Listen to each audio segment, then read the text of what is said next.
Gradually, I think the 1990s generation are more confident about themselves than my generation. I think they are more comfortable just being themselves, just being Chinese. And I think the failure of that kind of system at this moment will pose or will impact the youngsters and now how they regard this country. You know, it's storytelling. He's a great author. And that book, which is now going to be a movie, I guess, is showing that China right now is probably the world center of science fiction writing.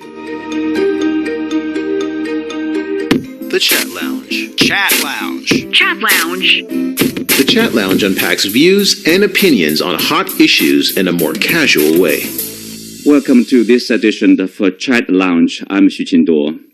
As China continues to grow, its society undergoes gradual but fundamental changes. And in particular, as a young generation, their attitudes toward their own country and the West in general, the US in particular, they started to appreciate and consume more and more Chinese products and services, fashion, restaurants, movies, drinks, you name it, and become increasingly confident in their own country with a waning interest and faith in the Western systems.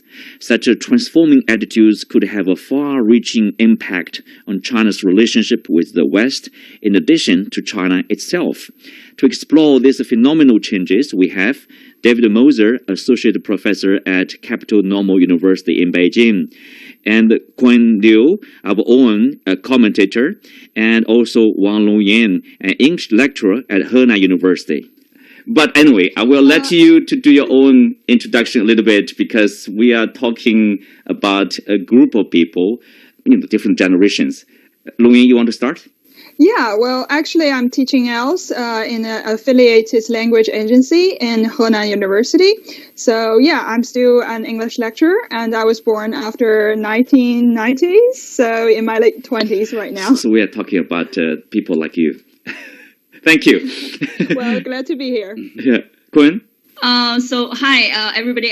My name is Liu Kun. I'm with China Plus, and also I was Washington correspondent for China Media Group in the past 3 years.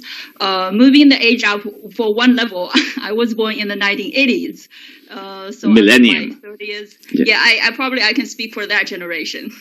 Okay, David. Yeah, I'm David Moser. I've been in Beijing for like 30 years. You don't need to tell us your age. Well, I like to joke that I'm a post-90s. It's 1890s. 1890s. But actually, I have a daughter who's post-90s, so I think I know something about that generation a little bit. Well, that's an interesting point. I have a daughter who was born in the 2000s, actually. So, yeah, we call it, what's the term, like 新兴人类, or the really new generation. The millennials, right? The post-millennials. Or the Generation Z, maybe? Yeah, Generation Z, the youngest, probably. So I would like to have you guys to share with us your impression of this particular group of people who were born after basically 1995 even.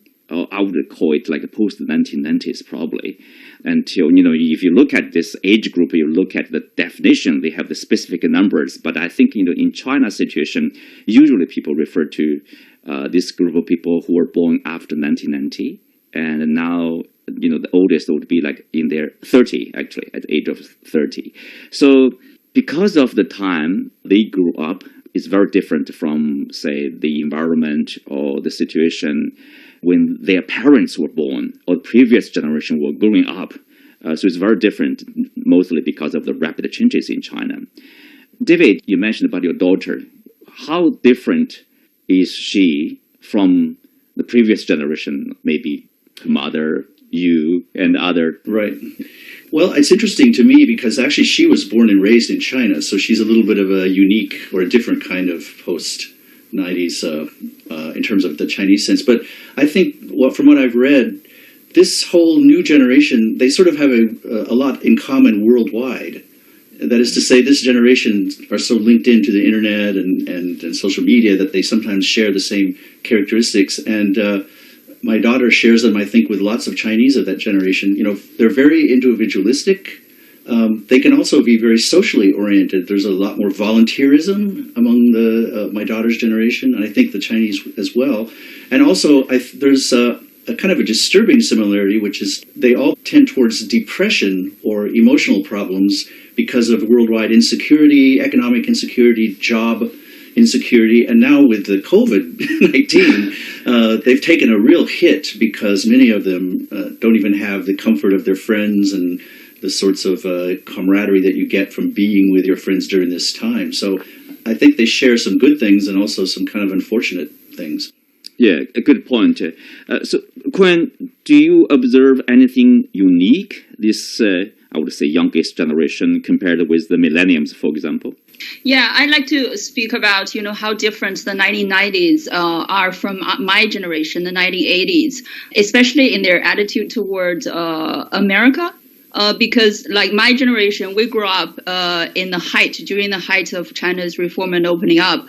The whole country is on the path of learning from others, especially from Western cultures like America, United Kingdom, and Europe. But gradually, I think the 1990s generation are more confident about themselves than my generation. I think they are more comfortable just being themselves, just being Chinese. They don't have any problem embracing anything domestically made, either it's culture or it's entertainment. Like David said, they are pretty big on Douyin, the Chinese version of TikTok, and also on Wechat. I think pretty much the rise of Generation Z actually helped the rise of Douyin and also WeChat. Overall, I agree with David when he said that the 1990s generation maybe don't have as much support as my generation had because they tend to more glued to their phones. But my generation, we grew up in a community. So, okay. I agree that they have that kind of tendency. But overall, I just think the 1990s generation are just more comfortable being themselves, just being Chinese and more confident.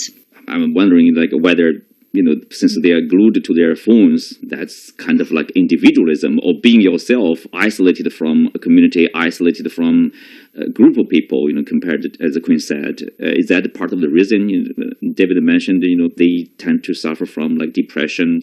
Of course, with today's world, a lot of people feel this kind of insecurity.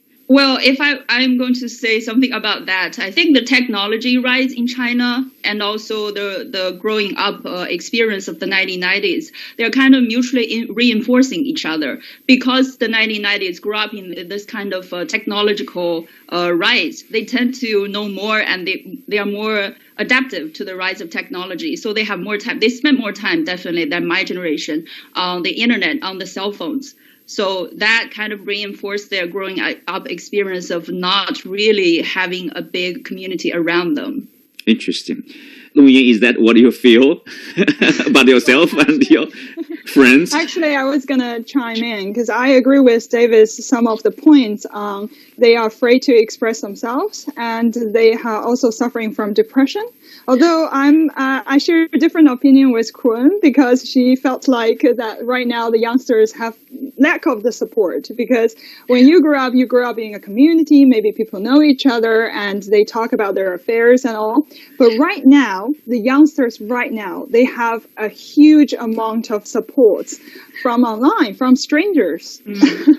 We all mentioned about social media, the trending of TikTok and all the other social media. We have seen some of the influencers have far more influence than anyone in any organization, than their teachers or schools or any kinds of lecturing. And I think those kind of personal idol actually played a pivotal role in those youngsters' minds because they felt like we have a spiritual leader and being their fan, sharing that large fan base with the same idol actually makes them feel supported. Despite those strangers and probably people they never know, but they felt like I can talk to anyone in the world via online platforms. I feel stronger than ever because I have a whole army besides me. Mm. So I think that's one of the things that they definitely have the free will. They definitely more willing to express their own ideas, but they also feel supported and have more power in their in their hands than that. So that's good to know, right? They're not that isolated. Yeah, in a way. They are both isolated and glued on their phone, but also supported by the overwhelming power. Either they imagined or they actually be in one of those groups. Maybe my generation, like we grew up calling each other's landline, and then we go out together. It is more like offline, you know. Yeah. This generation is more online. I think the interaction, the way of how people interact these days are drastically different from that previous generation, especially like what David mentioned during this COVID time. A lot of things have been shifted online. Despite us who are more used to the offline working styles, we have to transform ourselves into the new online styles. Not to mention those youngsters who are already accustomed to such idea. So probably less problem or less depression for this post-1990s during this COVID period, because anyway, I live online. There's also online bully. You know, I heard a joke. People say, in our time, we have real bullies. But right now, they think the online bully is a huge issue. Well, you know, when people say they are more confident, my own understanding is like, you know, as Quinn said, they grew up with this technology rise. For example, David, you know, they grew up with WeChat, they grew up with WeChat Pay and Alipay. You know, everything online, everything is, it's convenient. Even this the practice of QR code in the fight against the COVID in China, you know, everywhere you go, you show this QR code, you know, you are safe, basically. You know, they are used to this kind of conveniences, you know, compared to, a lot of countries, actually, in this respect, China is rather advanced. So that might also give them, you know, this kind of confidence and feeling comfortable. Yeah, I think that's right. I mean, it is true that this generation is so wired into social media that you have to look at that as a sort of key indicator of where their emotions and where their personalities lie. A lot of people have noted that the post 90s generation was sort of, in a certain sense, the Facebook generation. But in China, you also had the Weibo, which was into the 2000s. But I mean, it's a kind of an older kind of technology where basically it's mostly blogs and posting. And so there was a kind of a sense of isolation then, because people would get on and look at their, you know, it's whether it be Weibo or whatever it is, and say, oh, gee, look what wonderful lives all my friends are leading. Why am I so miserable? I mean, and so they sort of felt the connection didn't make them feel good about themselves. They felt like, but with the coming of WeChat, and WeChat is a very revolutionary app, really. I mean, it's something that even most Americans don't quite understand the power of it. But I think with WeChat and the new social media apps, it does allow what Long Yun was saying. It went sort of the communication went very deeply personal, where you have your own circle and you can communicate directly, either with text or with voice. And it became a place where you could actually get support group help from your friends and sort of have a simulated bonding community. As Quinn was saying, they may not be able to touch each other, but they are able to hear each other's voices, and that can mean a lot. I mean, it's a different togetherness. It's a different kind of togetherness. But you and I mean, we've all had experiences. And a lot of companies are typing in the "we are" thing, so that you can feel the touch and see. Yeah. But David, do you want to talk a little more? I was just going to say about WeChat. I'm thinking like whether, you know, maybe some listeners are not familiar with WeChat. How powerful it is? You mentioned it is a powerful app. So it's sort of the ultimate all-purpose app, because it allows you to sort of incorporate your personal life and your social life and your commercial life, your consumer life, all in one package. And what it means, in fact, it's not only great for keeping in communication with people. I use it with not only my wife and daughter, but also my brother and sister who are in the United States, because it's just so fantastically convenient. And also, I must say, actually, technically better than some of the other apps. I mean, we're using Skype right now, but quite frankly, I don't like Skype. Skype fails very often. And, I used to conduct interviews for the program I worked with, and we would very often start them on Skype, but the connection was so bad we would switch to WeChat. So it allows you to share not only your thoughts and ideas and things, but your photos, you know, your barcodes, your product use, and everything, all in one package. So it's an amazing communication tool. That's true. Let's shift a little bit. There are two recent articles talking about this growing up of this Generation Z in China, with one from the South China Morning Post focusing more on their attitudes in terms of culture, brand name, etc. The other one is more focusing on foreign policy, the relationship between China and the U.S. because of the change.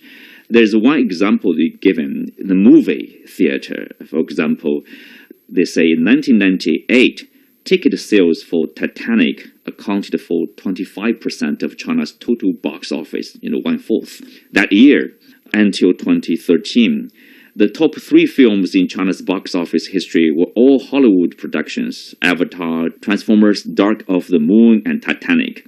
They say it's no longer the case in recent years. I'm not sure whether I'm completely agreeing with that kind of observation, because last year is kind of special.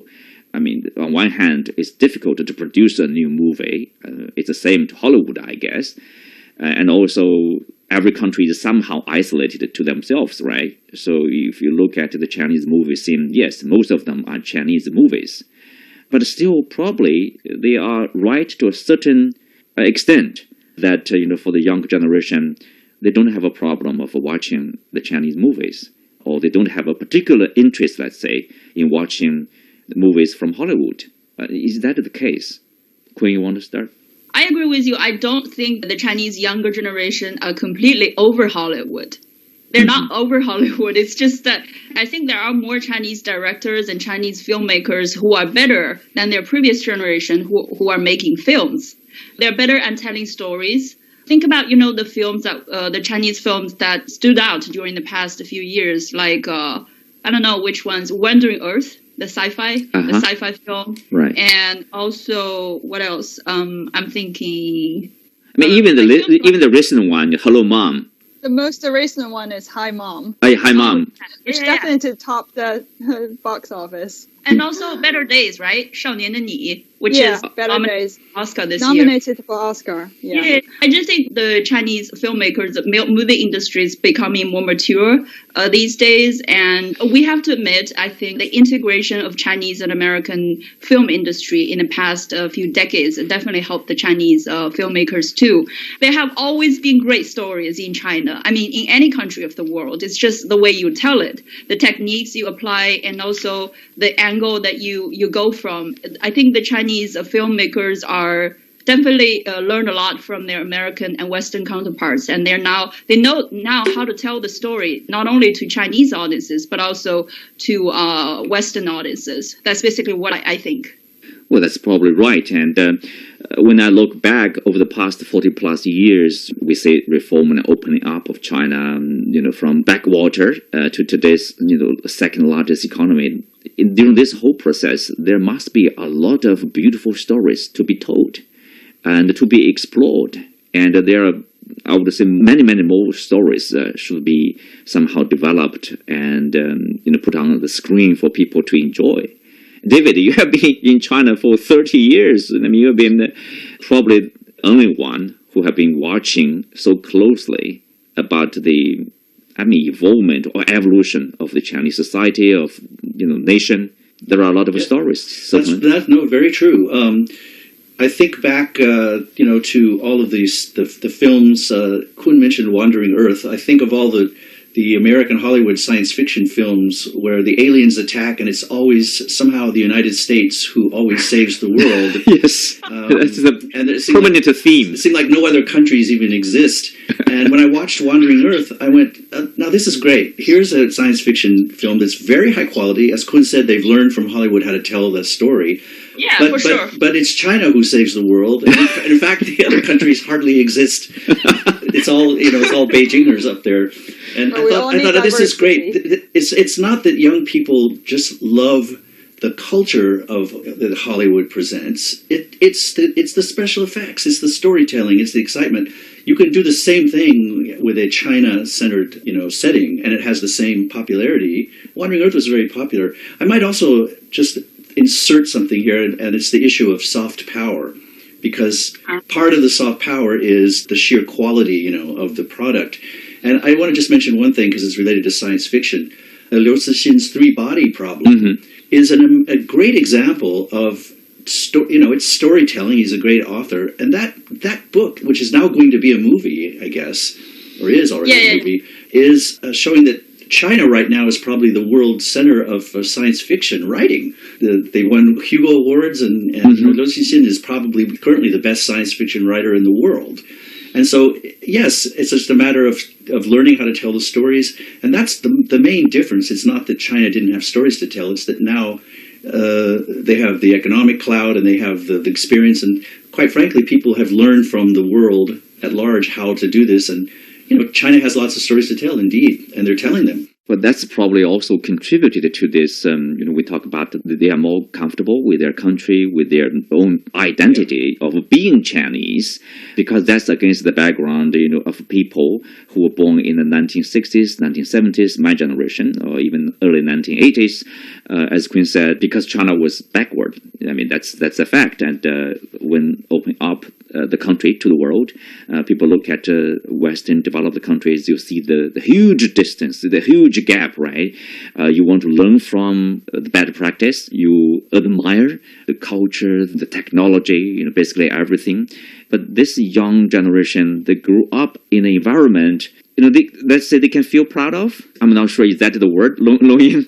Well, I think so. Well, because a lot of students, I'm teaching a lot of students right now, and most of the students actually fall into the demographic that we are talking about, born after 1995. A lot of them take a lot of pride in what China has accomplished. Maybe a lot of the histories that they are not familiar with, for example, the things that you mentioned going backwards, they don't really know the turbulence of that specific area, but they did benefit a lot from the current development. And I think that's the main reason why they take a lot of pride in it. Because a lot of my students, they have the intention and motivation of actually studying abroad. So they also keep abreast with what's happening in their ideal countries, in the other countries as well. And they've noticed that some of the cities that they once admire may actually lack the infrastructures that they can actually enjoy here in China. And if they ever studied in Beijing or Shanghai or Guangzhou, and they have enjoyed all the benefits there and the convenience there, some of the bigger cities in other areas, they have the industrialization movement centuries ago in China, which also means the infrastructures they have already developed at that time has become much behind to see it from right now. And they haven't yet fully renovate all of these infrastructures, which left some of my students feel a little bit disappointed to see how the cities have evolved for the past decades.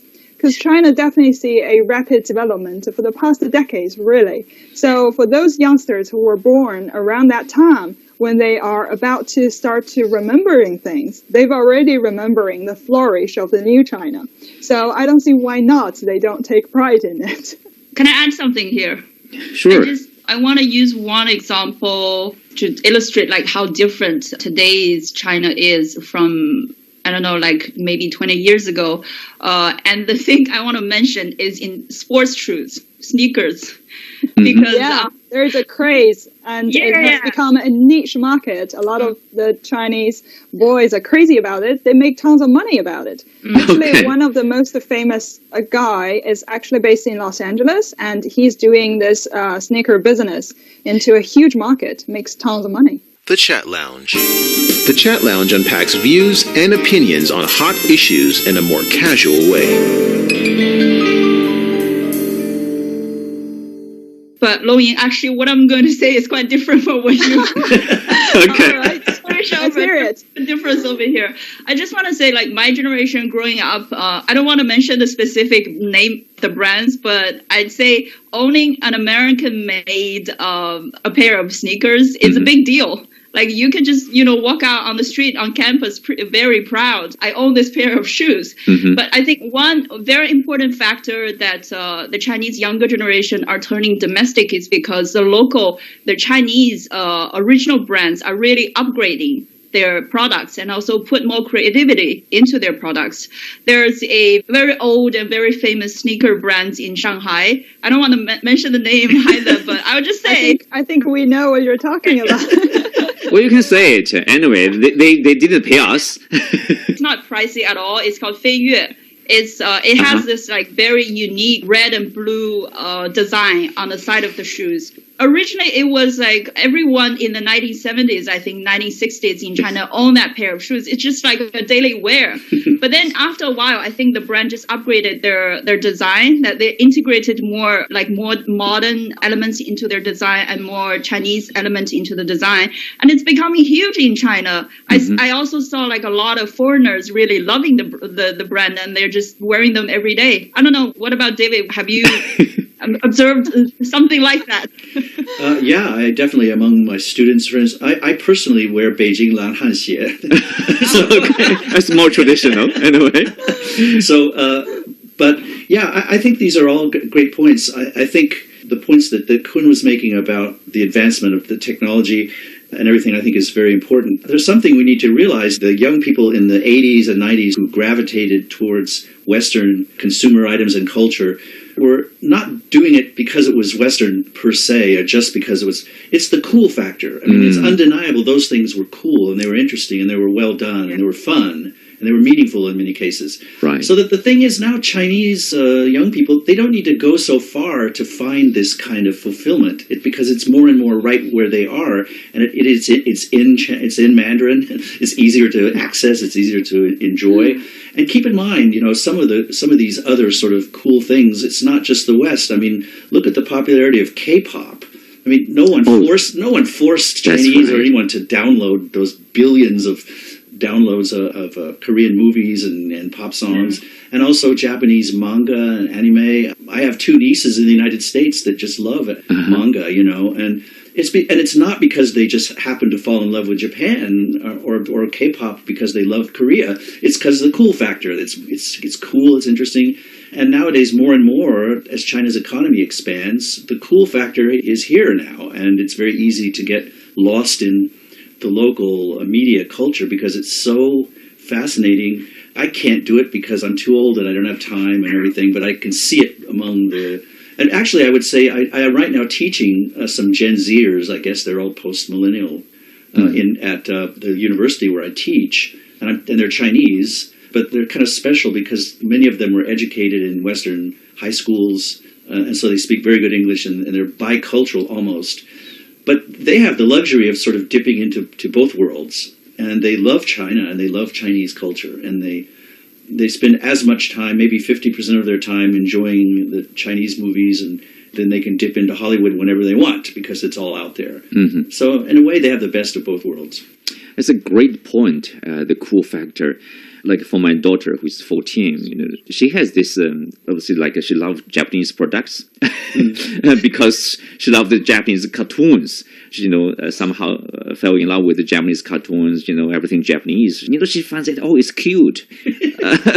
Kawaii. Yeah, kawaii. Nobody forces her to do anything about that. But that's, or K-pop. It's not only in Asia, but also around the world, the rise of K-pop. In the sense, you can say, the rise of Asia, in particular East Asia, again, you see China, Korea, Japan, and Southeast Asia too. Mm-hmm. So these cool things, products and services, etc., they are very attractive to young people. Probably that's more accurate in understanding this phenomenon. But of course, people are saying that with this rise of this new generation, it will have some effects on China itself, but also China's relationship with the West, because now you have a different generation. So this is the foreign policy piece in particular. It talks about like Chinese attitudes toward the U.S. or the West. They say they have this research or opinion polls. For example, one in 2012, they say like at that time 73% of Chinese respondents expressed their admiration for U.S. technological and scientific advances. But the recent one, last year, I think that's probably 2020 or 2019, another survey done by Eurasia Group found out, so 28% of Chinese respondents actually had an unfavorable view of the U.S., which is up from 17 a year earlier. The percentage of people having a favorable view fell from 58% to 39%. But anyway, if you compare 39% last year to 73% 2012, so that's a big drop. But of course, there's a big factor, partly because in 2020, the COVID-19, the Trump factor, I think it's kind of special. So we cannot give them too much credit to that opinion poll over there. But anyway, over the past 4 years, basically under the administration of Trump, China-US relationship, of course, changed a lot. And also the Chinese people, in particular the young generation's attitudes toward the US also changed in a sense. I'm not absolutely sure, but I guess, as a whole, the Chinese, their attitudes toward the US is kind of like transforming from a more favorable one to a more normal one, I would say. I wouldn't say it's unfavorable. I'm not sure is that the kind of thing you guys also feel, observe. David, you have been basically back and forth in China and the US, the two countries, over the past 4 years. Yes, I think that the West in general, but especially the United States, has sort of almost with a sort of alarming speed has lost a lot of face, a lot of standing, a lot of respect, and a lot of attraction for Chinese, not only because they can now get what they used to be Western attraction here now in China, which is a great lifestyle, economic prosperity, lots of fun things, and even the Western stuff has become Chinese. To me, there's nothing more Chinese than Starbucks at this point. They seem to be everywhere. But I'd like to hear what the other two generations here, because I've seen this coming for a long time, actually. But I don't know what Long Yu and Kun think about it. That certainly after Trump and COVID, I think you nailed it, Qinduo. I think that those two things in the last 2, maybe 3 years, or since Trump anyway, 4 years, have really, really taken the U.S. down as a place, and not only the system, the economy, but the culture. But I'd like to hear what the two of you think. Sorry, Quinn, before you start. The piece in foreign policy, they use this phrase, like young people in China are losing faith in the West. I mean, is that the case? It's a big conclusion, remember? I don't think it's that serious yet. But I think definitely the younger generation, even my generation, are changing our previous opinion about, the differences in the culture, in the political systems of the very two different world. I agree that Donald Trump's 4 years definitely made, the deteriorating opinion among Chinese toward America even more, as David said, alarming. It's a free fall, definitely. Yeah. There are many layers as to why this happened. And one thing is that I doubt whether it is a problem of the different political systems, as people have discussed, like why China successfully contained the pandemic in a very short time, but America is still having like daily infection rates of several thousand. I think it's more to do with the competency of the leadership, because we can see in the first few months of the Biden administration that America is, implementing vaccination at a very fast speed. Yeah. I think that's one thing.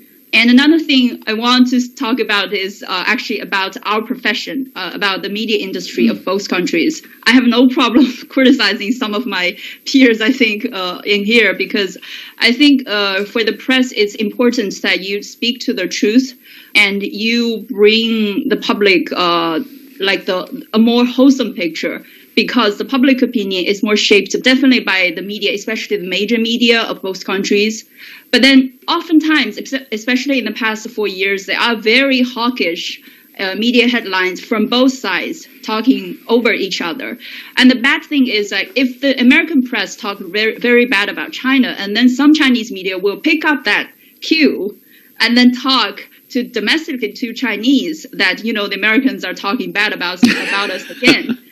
It's the same on the American side, because some Chinese press would, I don't know whether it's editorial or just intentional or it's a technical problem, but some headlines are very hawkish and pretty bad.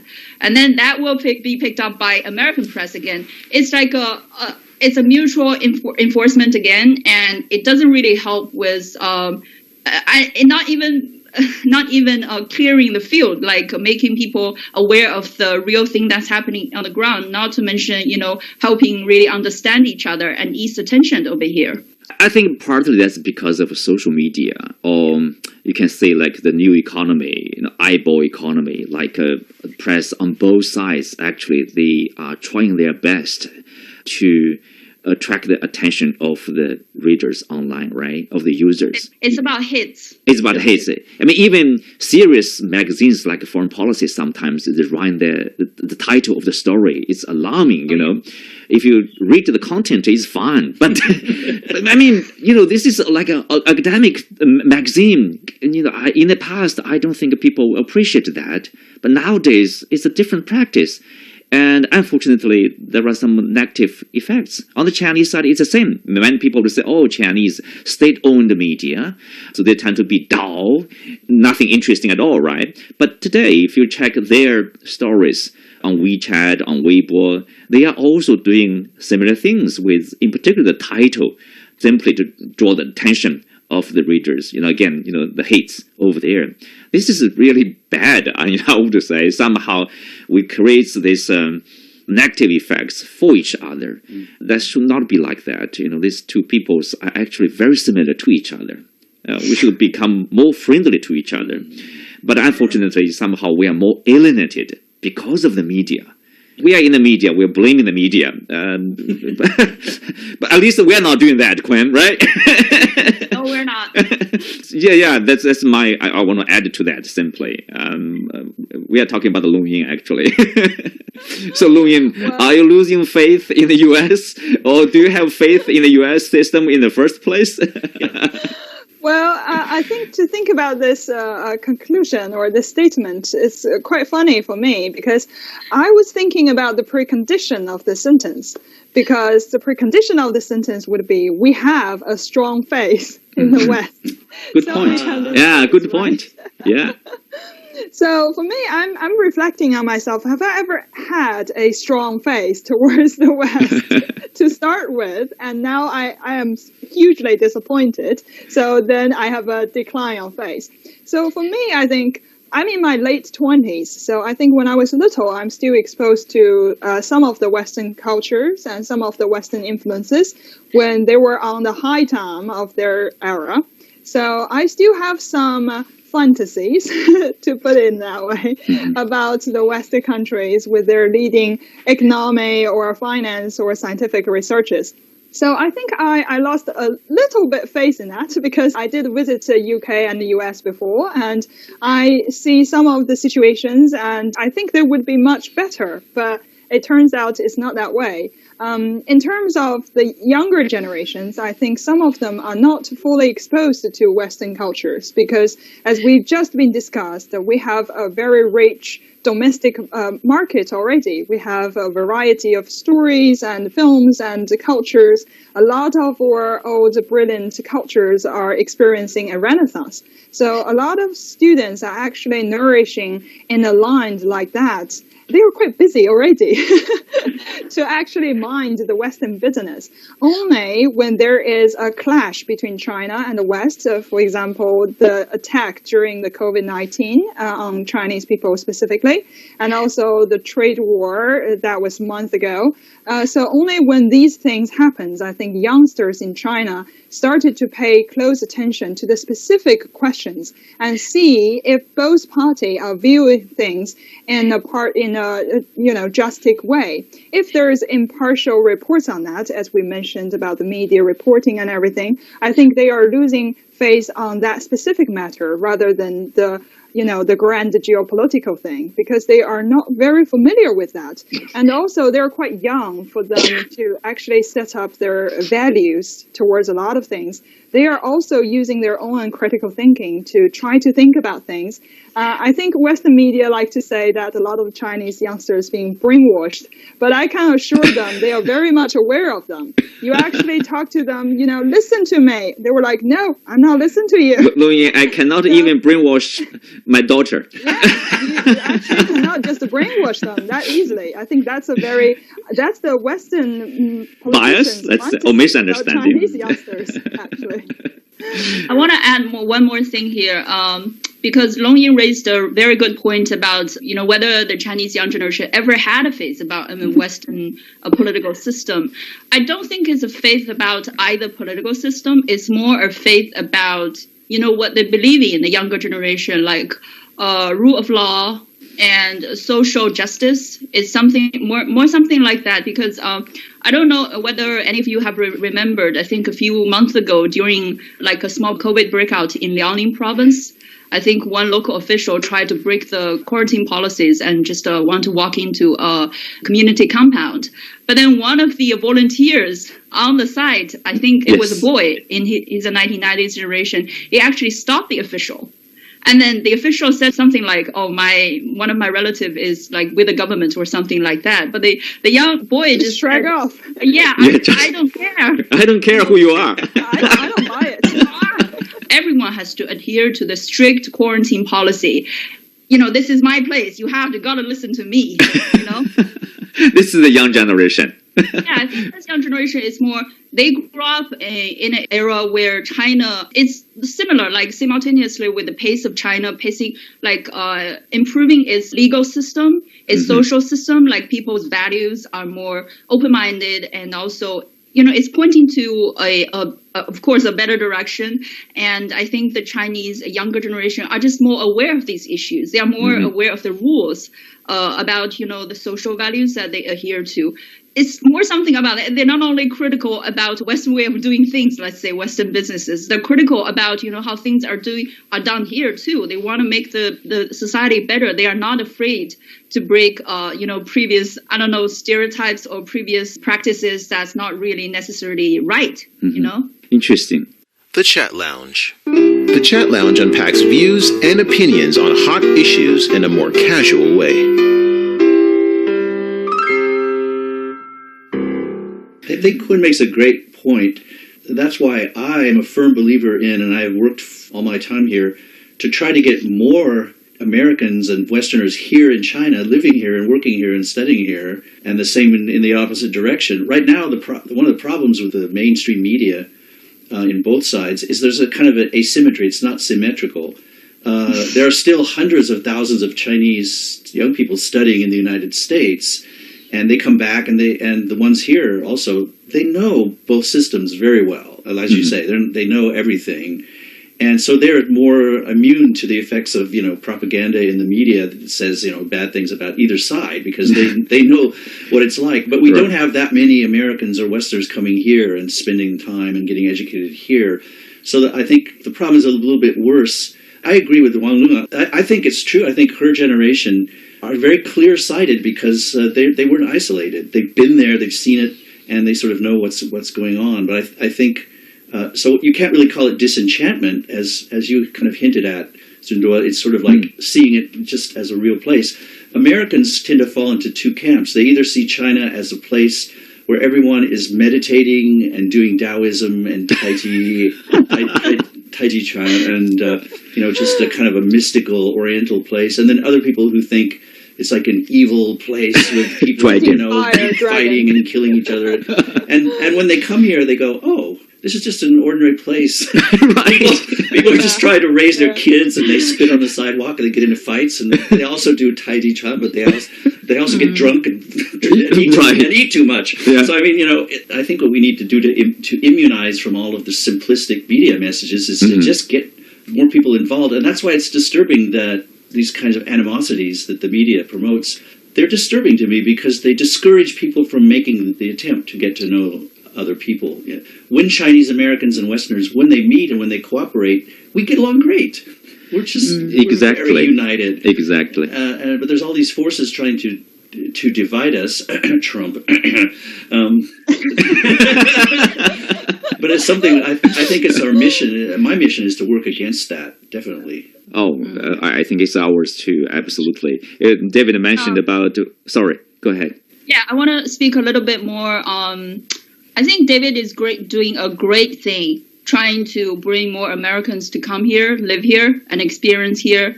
Because during my time, covering America in Washington, D.C., I saw there are a specific group of people in America who are called China watchers, right?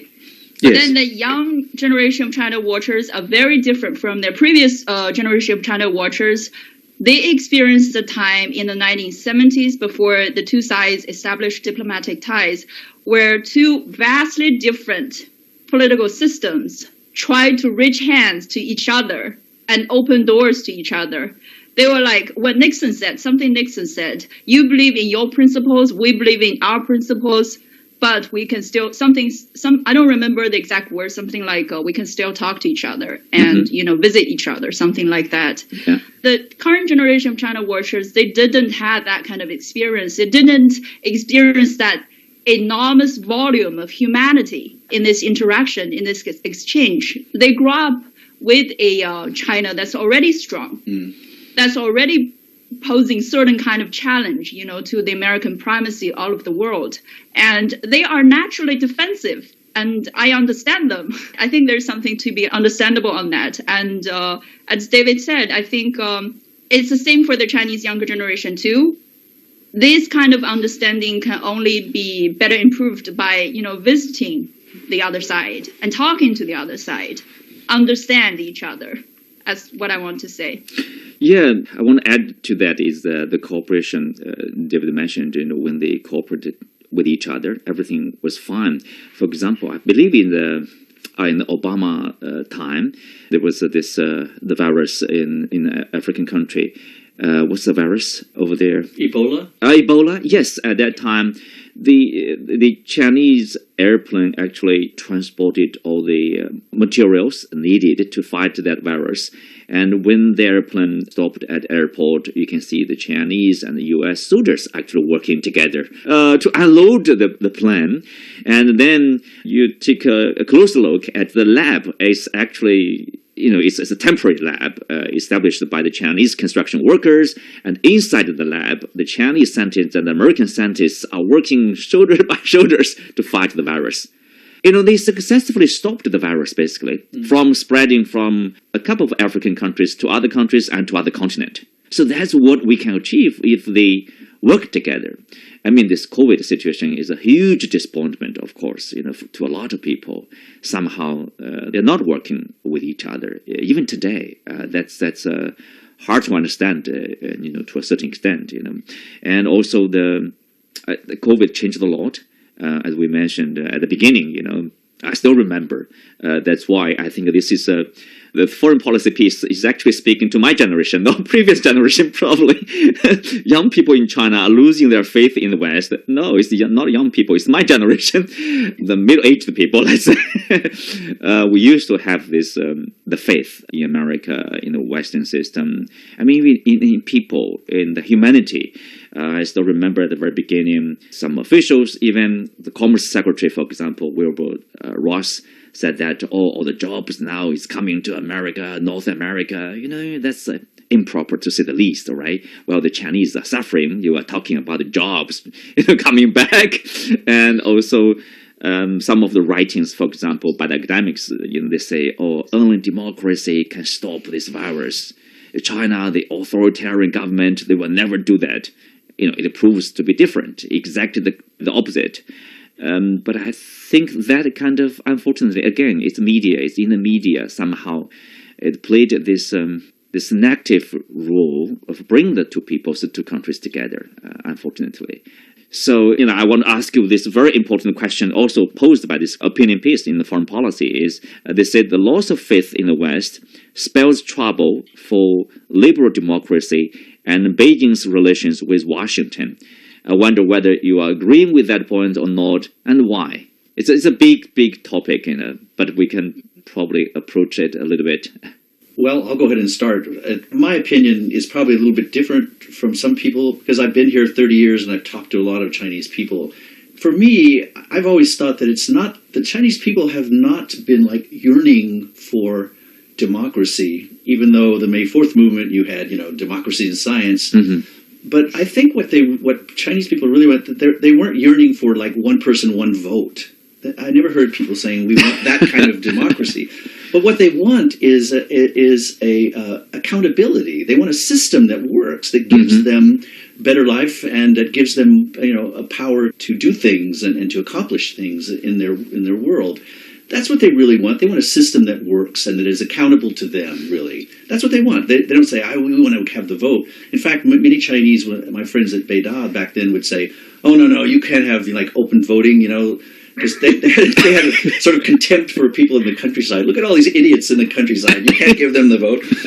But they did want a better country. And I think that it's not a crisis for liberal democracy in the sense of that particular political system, but it is a crisis because the system has lost credibility. As you said, what they said before COVID was, look, our system will be greater because we have all this accountability. And it turns out that there are some problems with those systems of government, but they're all democratic to different extents, and just as China is democratic to a different extent. So I don't see the focus on liberal democracy per se as being the only thing to look at here. You're talking about an overall system and how it gives people better lives. And I think that's the crisis of faith. Well, in other words, what I'm saying is you could maybe say there's a lot to be said for the voting system, the democratic system in the United States and in other countries. But we shouldn't be under the illusion that that's some kind of magic that creates a better political system or a better life for people. No, it's not. It's not a magic potion. There are many other things you have to consider, and I think that's what the problem is. When I reflected upon myself about this, admiration for the Western system or Western society overall, I think if you look at the Chinese migration, for example, they would choose like Australia, the US, European countries. It's not because they fall in love with their democracy or fall in love with the practice of one person, one vote. What they are pursuing is actually, prosperity, opportunities, stability, peace, right? I mean, there are a lot of democracies. For example, India is a democracy. Why don't the Chinese go to India? Or Pakistan, or Bangladesh, or Sri Lanka? Why don't they go there if they love democracy? No, it's not because of democracy, at least not directly because of democracy. And of course, there's somehow correlation. People would assume because it's a democracy, so there's a prosperity. But is that the real relationship or real correlation over there? Not exactly, probably. I mean, when they look at their own country, for example, China, is not a Western-style democracy, but it is working, is functioning properly. And at a particular point, for example, COVID-19, it functions actually better than the Western-style liberal democracy. So that's probably give people some, first of all, some doubts about this idea that the liberal democracy is the best political system, best political form around the world, or the end of history thing. Ultimately every country will become a liberal democracy, and China proves otherwise. And, at the same time, when they take a look at their own country, they are doing fine and even better at some point, in particular over the past 40-plus years. And as David said, I think the Chinese people pay more attention to the results. It's kind of like a results-oriented people. They don't care about what kind of system you have as long as you give me the desired results. Remember Deng Xiaoping, the architect of Chinese reform and opening up, he said, it doesn't matter whether it's the cat is black or white, as long as it catches the mouse. Chinese people say, I don't care, it's socialism, capitalism, whatever ism. He also said, 发展是硬道理. I don't know how to pronounce that. How to translate that. Maybe development is the ultimate thing, ultimate goal. Or the ironclad truth, maybe. Yeah, it's more like that. It's just very practical, like very pragmatic. Yeah.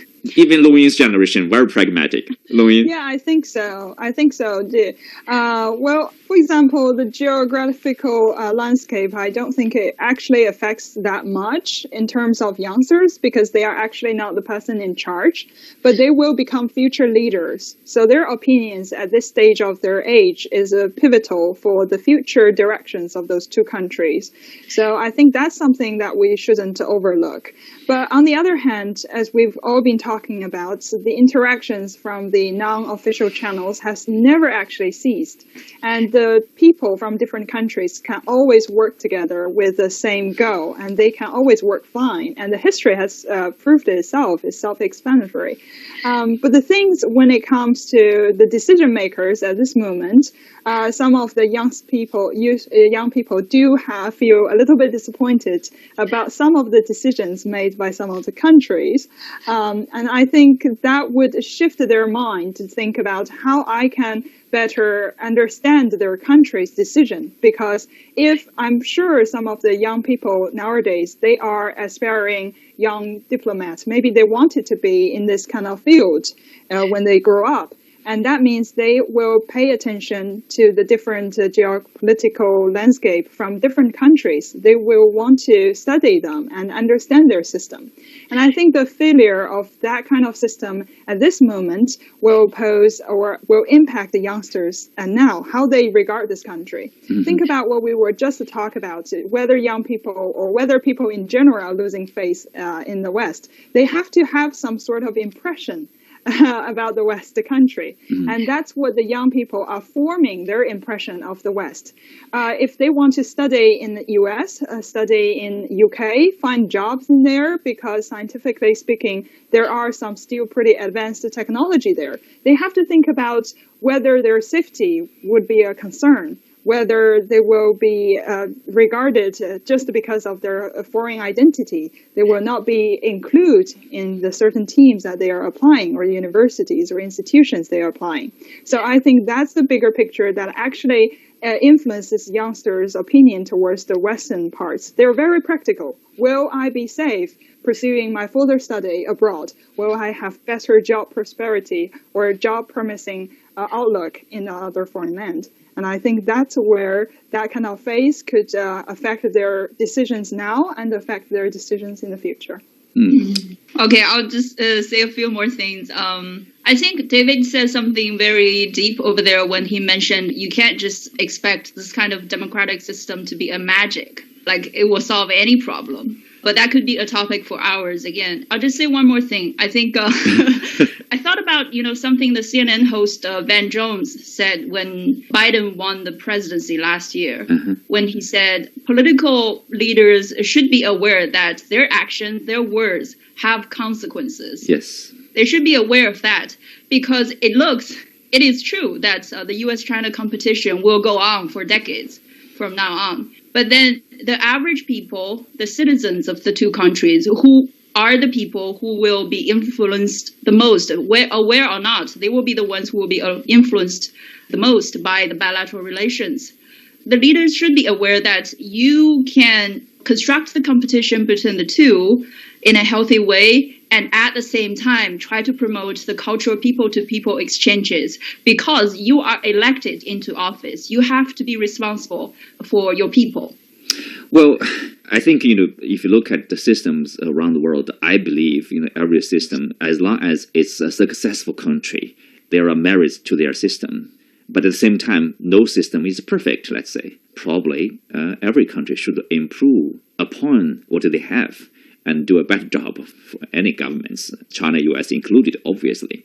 Well, the Chinese young people, when they grew up and started to lead the nation from important positions, I expected to see a more equal world, probably, in which the West probably will become less dominant, and let's say a brave new world in front of us.